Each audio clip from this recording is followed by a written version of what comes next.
What if I told you that I've cracked the code to growth?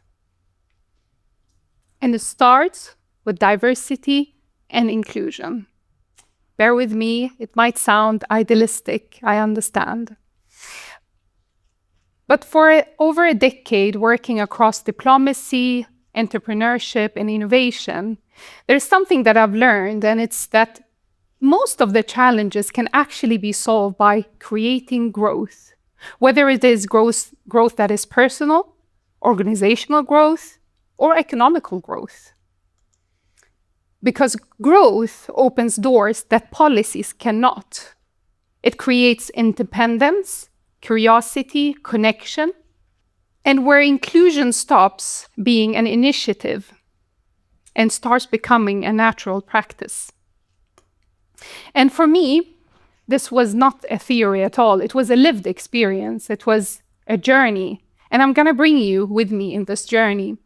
I will share with you 3 aha moments throughout this journey, and how these aha moments completely changed my view of diversity and inclusion, and how it can actually be used to actually build growth. I grew up in one of Sweden's most economically deprived areas. I grew up with a single mom, together with my siblings. I lived on social benefits. And I didn't even have real role models or someone to look up to. I was the first one in my family to continue on university and have a university degree. And if you look at that, and if you look at that journey and that background that I'm describing in a few words, statistically, I was not supposed to become a Swedish diplomat and represent my country abroad, nor was I statistically really supposed to support some of the world's largest companies to find new markets. And yet, there I was, 24 years old in a post-war Iraq, sitting in boardrooms with some of the perhaps most evident C-level executives in the world. Sitting with them, and they had these impressive CVs and fantastic schools that they have went to, decades of experience. And something very strange happened in these rooms. These men, because I have to say that most of them were men, they were looking at me and asking me, Nebe, what do you think? How did this meeting go? How could we have done it better? How could this negotiation land in a better way culturally? And I was sitting there and looking at them and thinking, why are you even asking me this question? What can I contribute? I'm 24 years old. I just told you my story. I come from very simple background. And these guys, looking at me and asking me these questions, can I advise these guys? What contribution can I actually give? And I was thinking that maybe there is something, and something profound actually happened in these rooms. And I realized that these guys are smart enough to know what they cannot learn in school. And that is exactly where my value came in. My value wasn't despite where I came from, it was because of it. That was the value that I brought to the room. My lived experience, my difference that I just described, was the one thing they didn't have access to. And my background was no longer a footnote, it was actually my competitive advantage. And suddenly it became obvious that inclusion isn't about identity, inclusion is actually about reality. And the fastest growing markets, the audience with the most potential, are often the ones we don't see, because no one in the room is connected to them. It brings me to my second aha moment that I will share with you. This aha moment is a very different setting, not at all in a boardroom anymore, not at all fancy. It was during my maternity leave with my back then 3-month-old baby. we were walking in the supermarket home in Stockholm when I moved back. And I was walking down the aisle, and I see this black gentleman working in the supermarket. And this black man had a plaster on his forehead, and it was in a so-called skin tone color. And obviously, this skin tone was not matching his. And that made me think, why is this plaster not adapted to his skin tone? And when I thought more about it, I was thinking, what other products are not adapted to the diversity of our society? And now I'm not only thinking about skin tone. It's not really only about the skin tone. Diversity has so many dimensions. Age, gender, sexual orientation, physical ability, religious belief, socioeconomical background, and so on and so forth. And I was thinking that how many people are made invisible simply because no one thought of them in the design process? And even more daunting, who are we not communicating to?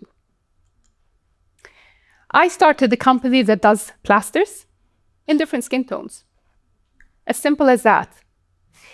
And these plasters became a symbol. And it's not really about the product problem that I was trying to solve. It was really about the perspective problem that I wanted to address. Again, it was never about the plasters. It was about making the invisible visible and designing for a group that was already there, because people are diverse. They're already there, but they are systematically overlooked in every aspect of the design. So what I realized was that we don't actually lack data, we lack perspective. And because you cannot reach an audience that no one is connected to in the room, and that is problematic. I will leave you with that because I will give you my third aha moment. And again, in another setting, a little bit later. And it was when I faced a very practical challenge as an entrepreneur.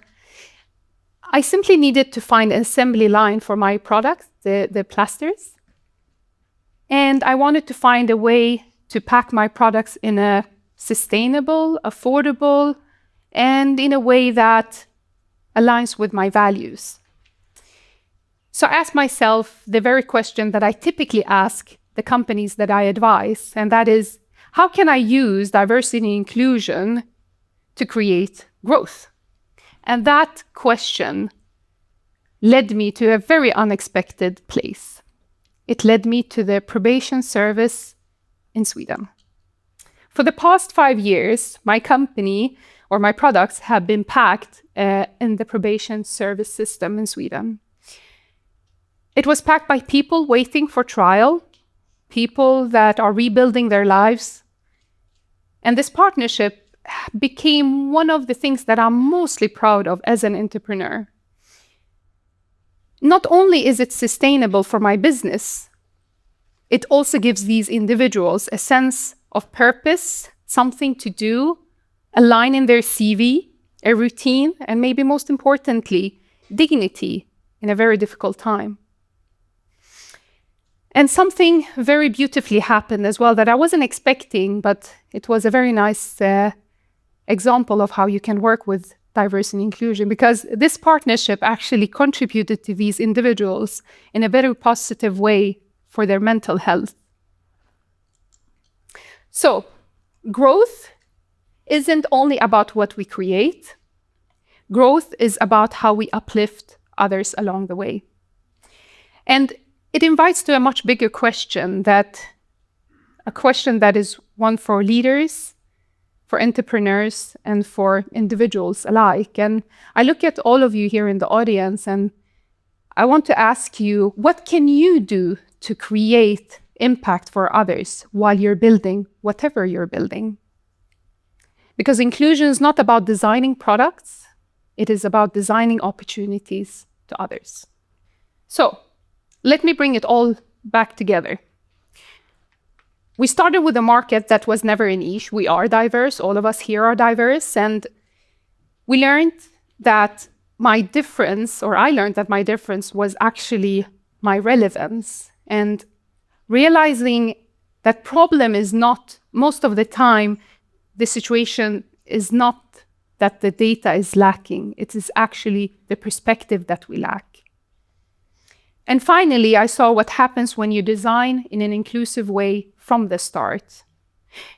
It creates growth on every level: economical, cultural, personal, creative. And we're not talking here about compliance in any way. We're not talking about philanthropy.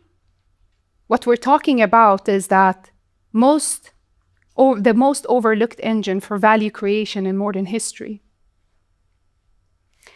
And I want to argue that diversity and inclusion is where sustainability was for, say, 15, 20 years ago. And here's the truth to my journey and what it has taught me. Diversity is not something that we do in addition to business. It is a prerequisite for success in the 21st century. Because diversity is a fact, inclusion is an action, and it's everyone's business. Thank you.